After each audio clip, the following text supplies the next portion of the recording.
11ኛ ቀኑን ያስቆጠረው የእስራኤልና ኢራን ጦርነት እየተባባሰ መምጣቱና አሜሪካ ቀጥተኛ ተሳትፎ ማድረግ መጀመሯ ዓለምን ስጋት ውስጥ የከተተ ሆኗል። የአሜሪካው ፕሬዝዳንት ዶናልድ ትራምፕ በኢራን ላይ በፈጸሙት ጥቃት የኢራን ፓርላማ የሆርሙዝ ባህርን ለመዝጋት ድምጽ ሰጥቷል። ይህም በነዳጅ ዋጋ ላይ ከፍተኛ ጭማሪ እንደሚያመጣ ዓለም አቀፍ መገናኛ ብዙሃን እየዘገቡ ይገኛሉ።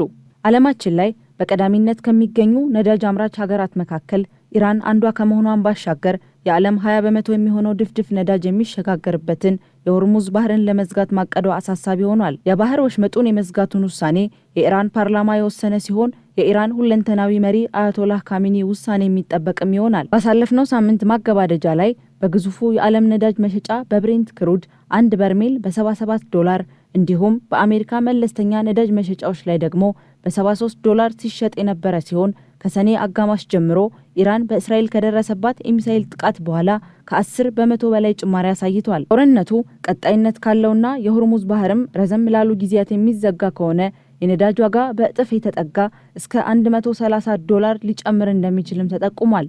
የነዳጅ ጭማሪውን ተከትሎ በርካታ ግብይቶች ላይ የዋጋ ግሽበትም እንደሚኖር እየተገለጸ ይገኛል።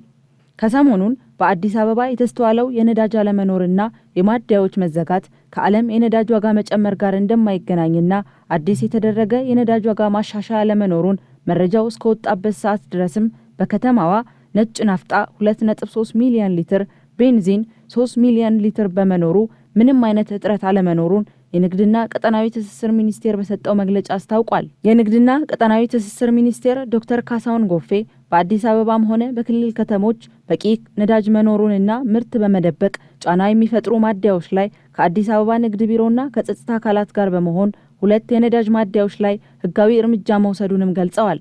መንግስት በሀገር ውስጥ ያለውን የነዳጅ ዋጋ ከ2014 ዓ.ም ጀምሮ ያደርግ የነበረውን የጥቅል ድጎማ በሂደት በመቀነስ እስከ ሰኔ 2016 ዓ.ም መጨረሻ ከድጎማ ስርዓት በመውጣት በዓለም ገበያ ልክ እንዲሆን አድርጎ የነበረ ቢሆንም ተግባራዊ ያደረገውን የማክሮ ኢኮኖሚ ማሻሻያ ተከትሎ የውጭ ምንዛሬ መጠን በማደጉ የሀገር ውስጥ የነዳጅ ዋጋ ጭማሪ ማሳየቱንም ገልጸዋል። መንግስት ዝቅተኛ የህብረተሰብ ክፍል ኑሮ ለሚገኙ ዜጎች ከሐምሌ 2016 ዓ.ም ጀምሮ የጥቅል ድጎማ አድርጎ በማቅረብ መቆየቱን ጠቅሰው ከጎረቤት ሀገራት ጋር ያለው የነዳጅ ምርቶች ዋጋ ልዩነት በመኖሩ ለኮንትሮባንድና ህገወጥ ግብይት እንዲጋለጥ ከማድረጉም በተጨማሪ በመንግስት ላይ ያለው ጫና በከፍተኛ ሁኔታ በማደጉ በሂደት ከድጎማው እንዲወጣ መደረጉን ጠቅሰዋል። ይህንን ተከትሎ ቤንዚንና የአውሮፕላን ነዳጅ ከግንቦት 1 ቀን 2017 ዓ.ም ጀምሮ ነጭ ናፍጣና ሌሎች የነዳጅ ውጤቶችን ከግንቦት 27 ቀን 2017 ዓ.ም ጀምሮ የጥቅል ድጎማውን በማስቀረት